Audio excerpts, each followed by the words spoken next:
Welcome back to MLive's Dungeon of Doom podcast. I'm Ben Raven. He is Kory Woods. Man, wow. Yeah. What an interesting one. Yep, it's 2:02 a.m. We're still at Lincoln Financial Field here in Philadelphia after the Lions lost to the Eagles 16-9. 16-9. A lot to talk about, Kory. The Lions go 3 of 13 on third down. 0 for 5 on fourth down. St. Brown catches only 2 passes on 12 targets. I think 4 of those came on third down, and I think 1 or 2 came on fourth down. Just a little stat thanks to True Media. Shout out Colton Pouncey for always helping out with that. But the 0 for 5 on fourth down, the 5 turnovers on downs, matches the NFL worst mark over the last 25 seasons. And guess who they matched with? Themselves. The 29-0 loss to the New England Patriots in 2022. We're going to talk fourth downs. We're going to talk offensive struggles. We've got to give some love to the defense. And we got to talk about Jared Goff's ugly game too. Yeah, speaking with some stats, I was just walking around and crunching some numbers as I was doing some notes, and I'll just add this little tidbit that's going to be in my story on MLive.com. Since the 2022 season, this marked just the 4th game in which St. Brown finished with less than 3 receptions, and with that loss, the Lions are now 2-2 when that happens. Yeah, second most targets he's seen all year, the least catches he's had all year. That type of game. It was the worst completion percentage of Jared Goff's career. That's saying a lot. 14 of 37, 37.8 completion percentage, 255, 1 touchdown, 1 interception. Hilariously, the interception was a tipped ball. First quarter, theme of the game, the defense holds the Eagles to a field goal despite starting on the short field, but just... I know there was a lot of talk about the elements. I know there was a lot of talk about Jared Goff wearing the gloves tonight. He straight up just said it felt good in pregame, so we rolled with it. And, yeah, he wore them in Chicago last year, and it looked good. They did not look good tonight. He just was off tonight. There were a couple drops, no doubt about it. But, man, he just was off tonight. He finished his last 18 passes. He completed 2 passes. One thing that I've seen from – Jared Goff in his time in here is that, first off, Jared Goff is a great quarterback. He's a good quarterback, and he can have some great moments, but obviously this not was one of his brightest ones. And each season, he just has that one game where he's inexplicably bad. Let me try to voice that again. Inexplicably bad. And that was this one. The last one is obviously last season against the Texans. This was they won. Yeah, which they won. But this one is just, he was just off. And I don't know if it was just the play. I don't know if it was the play call. He just could not hit the targets. He would just, whether they were overthrow, underthrow, he just could not connect with his receivers today. And it was, I will say some of that was possibly because of the offensive line play, because the Eagles defensive front just it was almost kind of reminiscent of the Vikings game. They bullied them. Yeah. And he didn't really have much time in the pocket. But when Goff did have some time, I think you can say that he just missed his targets, and maybe he should have spread it around a little bit more. Maybe I don't know. But yeah, this was not a great game. No, and the running game was bad. The offensive line was bad. The Lions were trailing for basically the entire game. And the only thing that seemed to work was, a crosser to JMO, the one nice pass to St. Brown on the nice little 3-play, 74-yard touchdown drive in the first half. And other than that, it was just screens to Jahmyr Gibbs that were working. Shout out Gibbs, had a couple of great plays as a receiver. But, it's just one of those... It's just one of those games where it's like, I'm not going to sit here and talk about any crazy changes that need to take place, because the Lions have gotten to this point under Dan Campbell by being aggressive on fourth down, by using third down to try and get a first down, obviously, but to set up a fourth and manageable.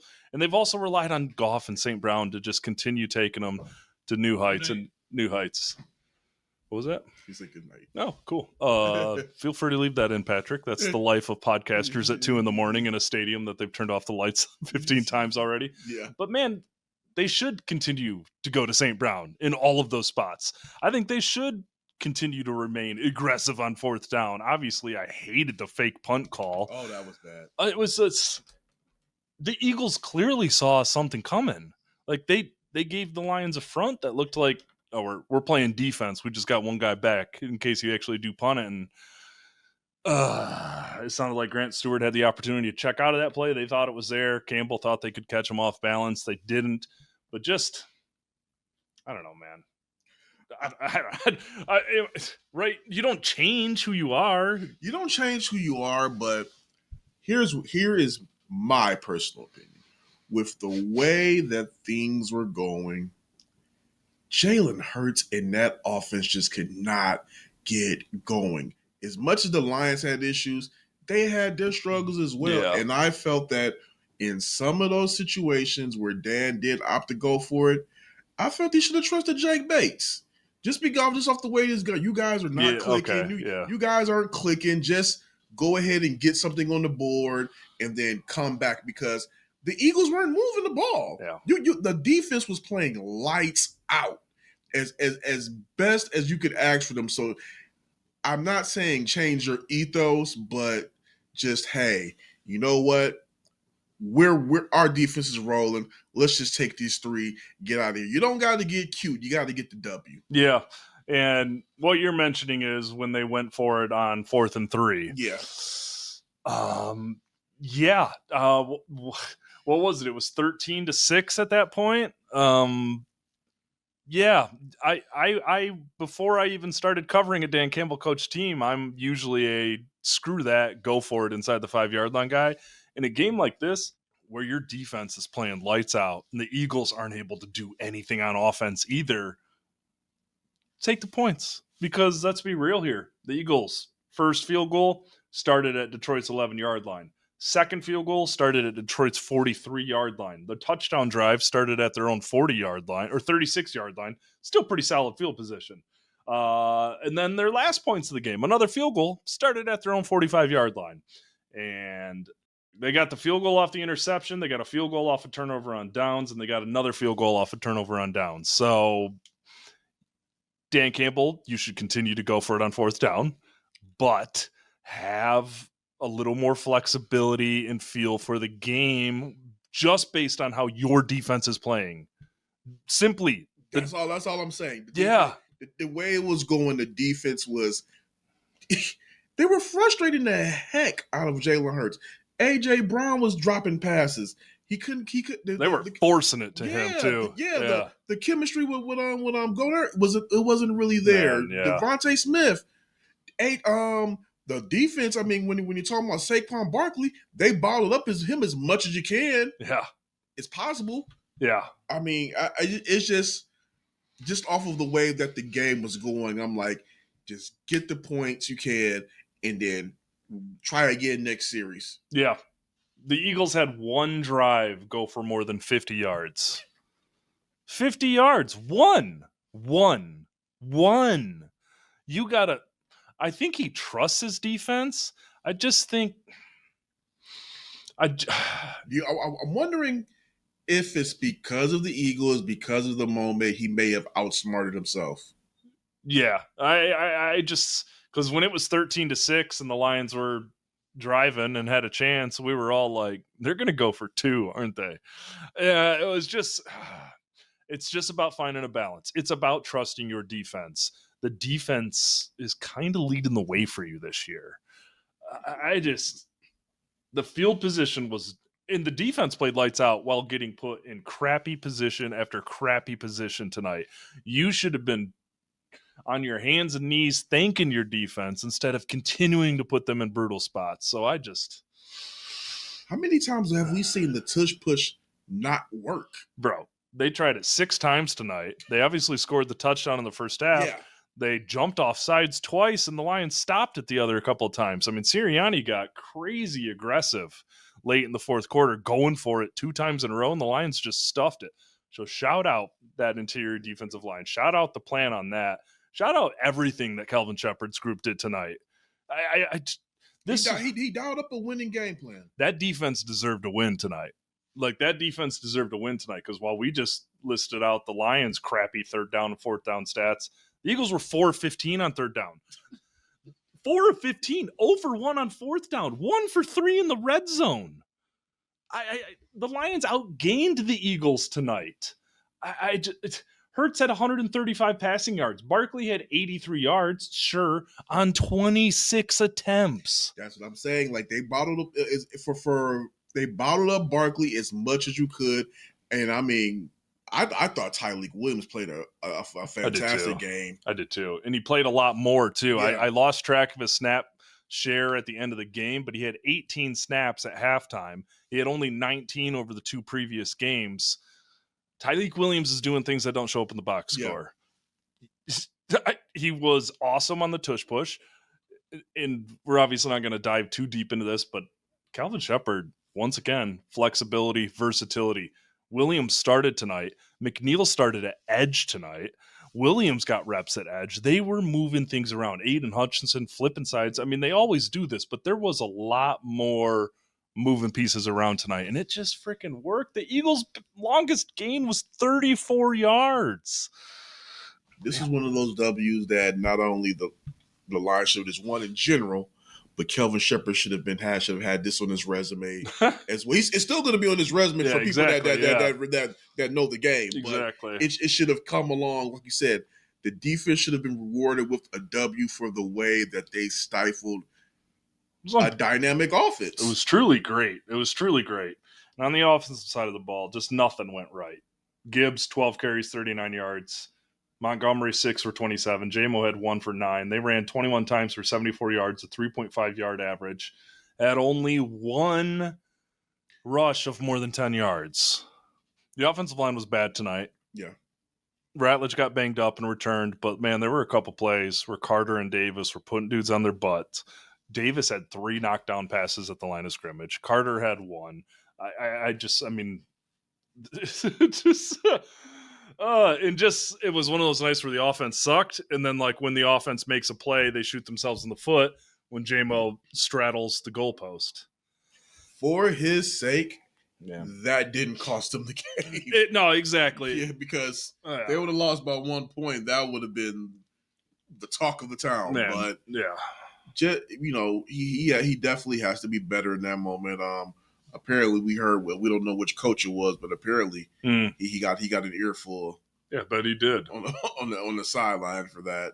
For people that don't know, it's an unsportsmanlike penalty, automatic 15 yards if you use the goalpost as a prop. I know people have hit me up. What about Jahmyr Gibbs leaning on it? He leaned on. He didn't jump on there and straddle it. Yeah, he didn't baby koala it. Yeah, it is just knowing the moment. Yeah, knowing the fine print, the king of the technicality, Jameson Williams. Like, I get it. I hate that that's a penalty. It's a stupid penalty. I hate it. Like, you've loosened some restrictions on celebrations, but tightened them weirder. Like, you can't do a bow and arrow unless it's a Cupid bow and arrow. That's an NFL rule. You can't use the goalpost as a prop. You can lean and strip dance on it. Like, what are we doing? The only one I will say is I do understand the no longer the dunking. Yeah. I get that. Yeah. But aside from that, it's... But that penalty led to a 48-yard point after attempt from Jake Bates that he missed. Would have given the Lions their only lead of the game. Instead, it was 6-6. So, hey, listen. All Dan Campbell said after the game was, I told Jameson Williams, hell of a play. Don't do that again. And that was literally it. I really don't know what else to say about the offense because the offensive line was bad. As we said, there was no rushing attack. They were dreadful on third down. They were freaking pitiful on fourth down. And Goff, I mean, statistically, outside of the 5 interception game in Houston, this has got to be statistically one of his worst games because 107 of his 255 passing yards went to Jahmyr Gibbs on screen passes, basically. And 74 of those yards came on back-to-back plays on one drive.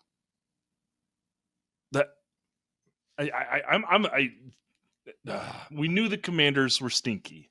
And we knew what they did to the Commanders wasn't going to happen here in Philadelphia. But I never thought it would look this bad. Yeah, I think you would at least expect to have seen a cohesive game plan unfold. I was expecting the rushing attack to lead the way, set up Goff to be able to get into the play action, manage the short fields. But when you have Goff dropping back 37 times, I don't know the actual statistics on it, but normally when he drops back that many times, that means that the Lions are not going to win. No, it's usually not a good omen because Gibbs with only 12 carries, Montgomery with only 12 carries. Each had 15 last week. Obviously, it was a different game, but just like it just got to the point where it was like, why even try running? It's not working. The offensive line's getting no push. And I will say this, Jahmyr Gibbs is not just a speedster. He's a powerful back that can blow He's tough through the as line. hell. He's very tough, but again, this is something I've been harping on. In some of those short yardage situations, I feel that David Montgomery needs to get the ball. Oh, man. I'm glad you brought that up because that was one of those plays, 2 plays that were lost to the ether of the post game. 3rd and 1, Gibbs up the middle, nothing. 4th and 1, rush to the line, Gibbs up the middle, nothing. That's David Montgomery time. Even if it's back to back, that's David Montgomery time. He's gonna get one of those. Yeah, Montgomery's so much more than a power back, but he is this team's power back. Yeah, and it just. He's so good in those situations. That was confusing. You know, I didn't like rushing to the line either. No. They know you're going to go for it. You're not tricking them. I don't know, man. The Eagles, I mean, this is why I picked against the Lions this week, because I have a hell of a lot of respect for the Eagles and that roster and how every time it seems like they're dead and their coach sucks and their OC needs to get fired and Jalen Hurts isn't this or that, they bounce back. That defense is legit. And that offense is legit and has crazy weapons. And the Lions held them in check. And honestly, man, the Lions had a chance at the end of this game. And it's wild. It's wild that listen, I'll just be real. A garbage defensive pass interference penalty on Rock Ya-Sin kept them from getting listen, I know they didn't do crap with the ball all game, but it kept them from getting one last chance after the 2-minute warning. It would at least gave them a puncher's chance to steal it. And they didn't even get that chance. Yeah. And that play that Rock made was a play that I saw every team's cornerback on this field tonight make about 20 times, including like some of the first 3 plays of the game by Rock. He was playing AJ like that the whole game. AJ's push-off was more impactful than Rock's. That's why I say in that moment, it didn't lose them the game. Yes. But in that moment, you cannot make that call. No. Now, NFL referee Alex Kemp, shout out Greenville, Michigan. That's right. A lot of Greenville Yellow Jackets in the house tonight. In the pool report on the late defensive pass interference call, he said the official observed the receiver's arm getting grabbed and restricting him from going up to make the catch. So the ball was in the air. There was a grab at the arm, restricted him, and he called defensive pass interference. Let's react to this play as we watch it. I know this is an audio medium. I don't see... That's come on. I don't see anything that restricted A.J. Brown from doing anything on that play. Rock literally steps on with him. He's got a hand on the shoulder. He pulls it off. That's wild. There's no hook. There's no grab. It's a physical play. It's a bogus call. That was a very bad call. I'm not going to sit here and blah, blah, blah, blah. They lost the game because of this play. They lost the game because they sucked on offense and because they stubbed their toe on 3rd and 4th down and because they put their defense in bad position after bad position, which led to their offense getting put in worse position after worse position. But that's a bad call. I don't know. That to me is one of those, hey, let's get out of here calls. That's what it felt like. Maybe. And what Dan Campbell have to say. Here's what Dan Campbell had to say on that penalty. I thought he played defense like he did the whole game, man. I thought he challenged and played it like he did the very first rep that we played man-to-man. So I wouldn't tell him to do anything different. Get up there and challenge, play your style, and that's it. That is Dan Campbell speak for what the hell. When we were talking to Rock, Brock had to actually calm the players down so he could actually speak to us. Because as he was starting to address the call, a couple of Lions defenders are right behind him yelling bull crap not crap. Yeah. And they see like it was kind of like, oh, chill. He just basically he took ownership of it. He said, I'm a veteran, maybe I should have did something differently. But it's AJ Brown. He's an all-pro receiver. He's going to get that call, yada, yada, yada. But Amik Robertson was a lot more demonstrative when he talked about it. He just basically said, you all saw it. It is what it is. AJ Brown is 6'2", nearly 230 pounds. That is like the equivalent of calling John Stockton for a reach for touching Shaquille O'Neal on the wrist, like while going for a rebound. I don't want to harp too much on that play because that's not what cost the Lions the game. It just was like, how are they in this game? Holy crap, they're about to get the ball back. Jared Goff, Houston flashbacks. And it was a very anticlimactic end to a very disgusting game. Oh, it was not a great game. Excuse me, I'm coughing up. I'm over here racking my brain like, how the heck do you grade this? Yeah. Luckily for me, on the column side of things, you'll read that tomorrow morning. I've got to write that in the next 4 hours before going to the airport. I don't want the Lions to change their identity. I don't want Jared Goff to stop targeting Amon-Ra St. Brown when they absolutely need to play. Those things have to continue. But fourth down calls like the ones they go for are called high risk, high reward for a reason. And what you saw tonight was the high risk equation of that. And I'll add on to that, what we also saw tonight is how much Sam Laporta is needed in this offense. He is. They needed another option. It's pretty wild because the tipped pass interception in the first quarter, Brock Wright, wide open, daylight in front of him. Down at the goal to go situation that they missed, Brock Wright, wide open. But they do need Laporta. And, Dan really didn't have much to say about Laporta after the game. He said it's enough, his back injury. He was placed on injured reserve on Saturday with a back injury after popping up on the injury report on Wednesday. Didn't practice all week. Said, obviously, it's bad enough we're talking about 4 weeks here. We're going to hope that this thing calms down after those 4 games. We can get him back, but we're really just taking it day by day, week by week. I'm hopeful that he'll be back this season, but I really don't know. That part is concerning. It is. I'm hopeful he'll be back this season, but I don't really know. Yeah. Yeah, it's when I'm trying to figure out, like, did I miss something about the back from the Commanders game? No, I even went back and I just didn't see anything either. So I don't know. No clarification on that. Yeah, Laporta was kind of on a hot streak the last 5 weeks, kid. Yeah, I'm just like, I didn't see him take any bad shot or anything. It's just a back injury came out of nowhere. Now he's on injury reserve for 4 weeks because people are asking me, and I'm like, I didn't see it. Did he tweak it in practice, or I don't know. Yeah, I'll just say this, guys. The Lions aren't going to lose many games where their defense plays like this. No. This is the Eagles. This is the defending champs. This is at Philadelphia, under the lights. Eagles defense brought it too. The Lions sucked. A lot of self-inflicted errors, a lot of self-inflicted player and coaches' errors. This is a very good defense. And as I said on the mailbag pod, it's a defense that matches up very well with who the Lions are. You guys have heard me say it all year, all the last 2 years. The Eagles on paper are the team that give me the most reserve about the Lions matching up against them.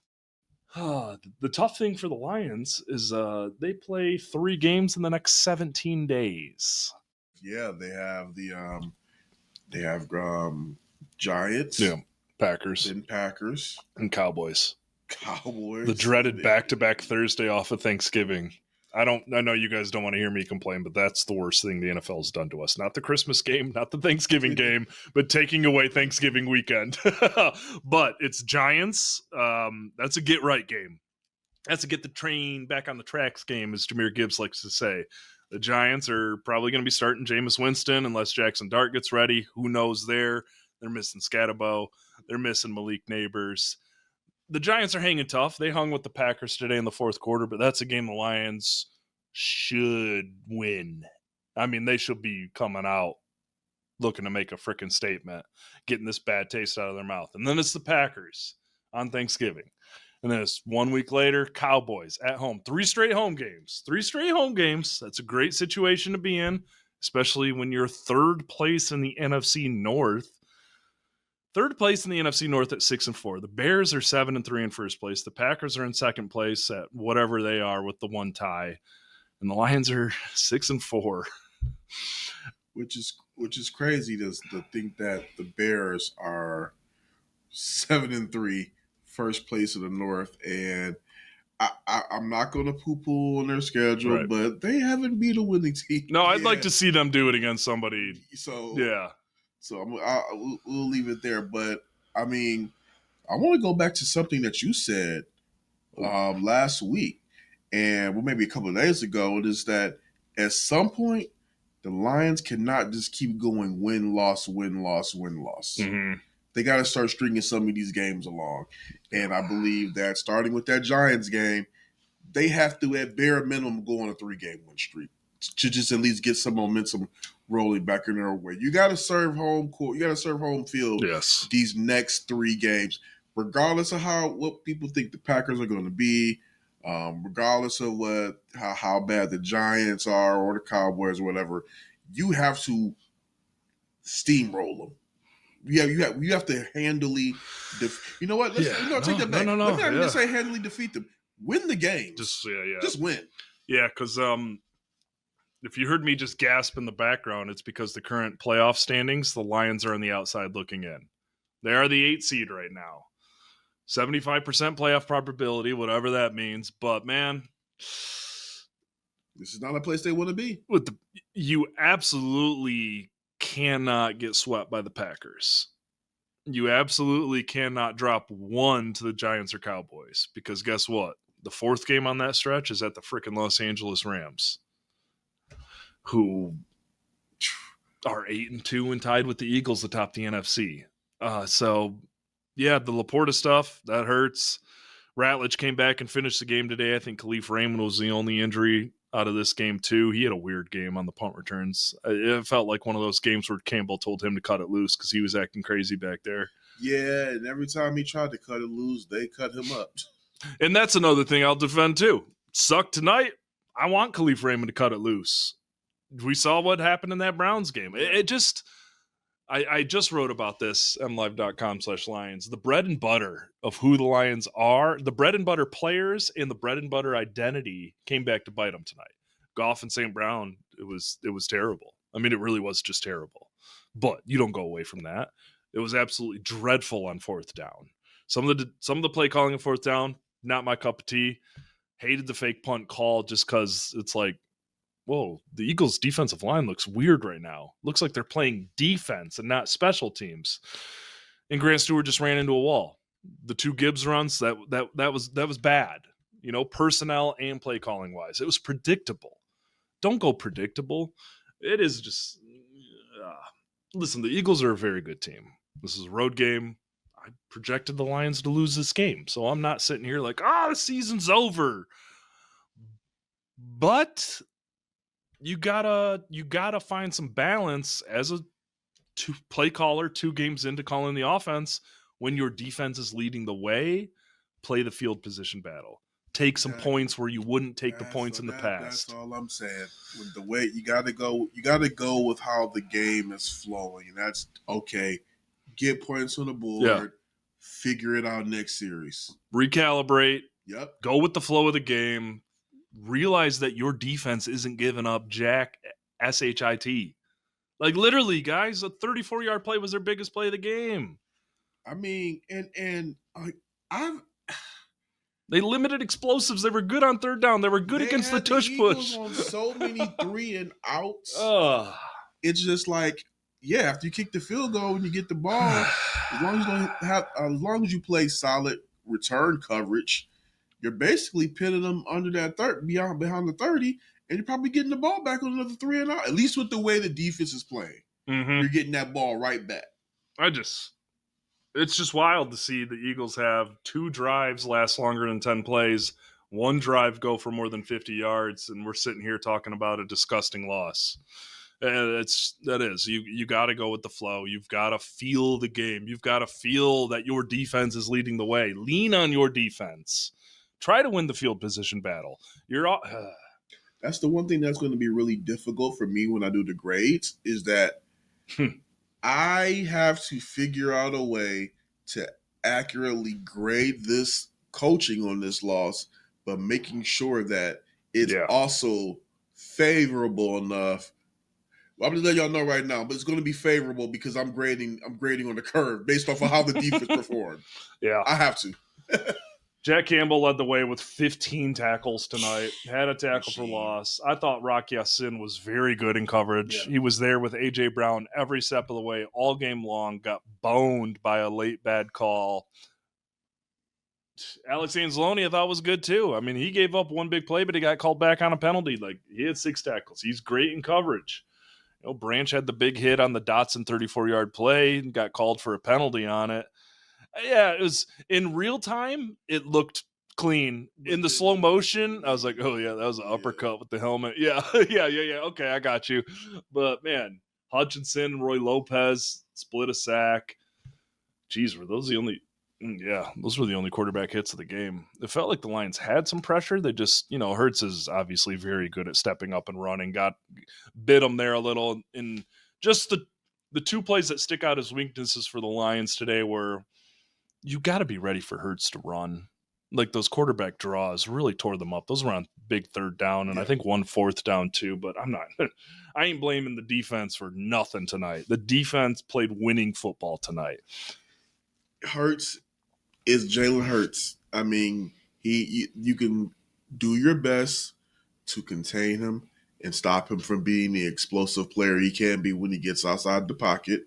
And I think they did that for an admirable job for most of the game, but because of how dynamic he is, if he makes a play, hey, he makes a play. Yeah. But again, to what we've been saying, they played winning defense on him, and that entire offense to be able to come out of here with a W is just the offense once again put them in bad situations where, and the thing is, as many bad situations as they put them in, they continue to answer the call. The offense just did not do their job and get inside the end zone. And Dan, respectfully, did not do his job and try to at least kick some of those field goals. Because if you do that, and let's say Bates missed, nobody's going to be criticizing you for that. No. And, Bates just absolutely drilling a 54-yarder as it's like starting to sleet in Philly with the wind. I was like, yeah, you guys aren't in 2023 anymore. You have a kicker. I know he's had a couple up and down moments, especially in recent weeks, but you got a kicker. Yeah. I know he missed the extra point too, but the wind was really whipping in the first half.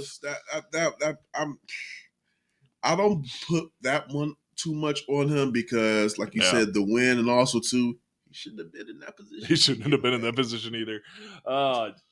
We've said all we can say. Dungeon of Doom at MLive.com. Send your questions. If you're listening to this now, send your questions whenever they come to you before Thursday morning. We'll tackle them. We had an awesome amount of voice memo questions. We had a full voice memo podcast last Thursday. I'd love to keep that going. Dungeon of Doom at MLive.com. Text questions, record yourself, send it in, just state your name. We'll take care of you. Appreciate you guys. Sorry tonight was disgusting.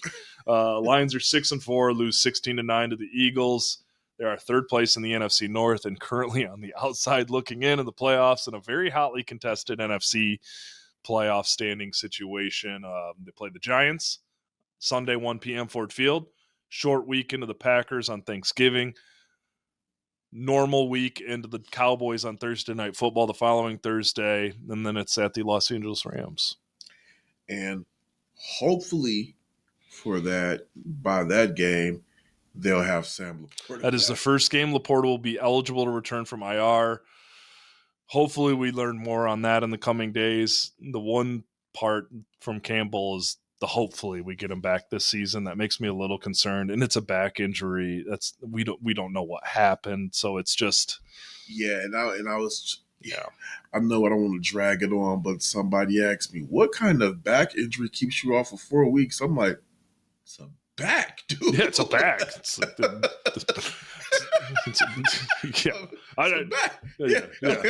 What do you mean? The back is everything. So that's all we got for you. We're MLive's Dungeon of Doom podcast. I'm Ben Raven. He's Kory Woods. Read our work at mlive.com/lions. Please send those questions for the Mailbag Thursday podcast at dungeonofdoom@mlive.com. You can also hit us up on social media. But hey, y'all are responding to the email stuff. I love it. Thank you guys. Hang in there. Brighter days ahead. I still believe in this team. I still believe in their identity. I still believe in their coach, their quarterback, their star players. I'm not making excuses, but off nights do happen. There were bad decisions tonight. There were mistakes. There were missed opportunities.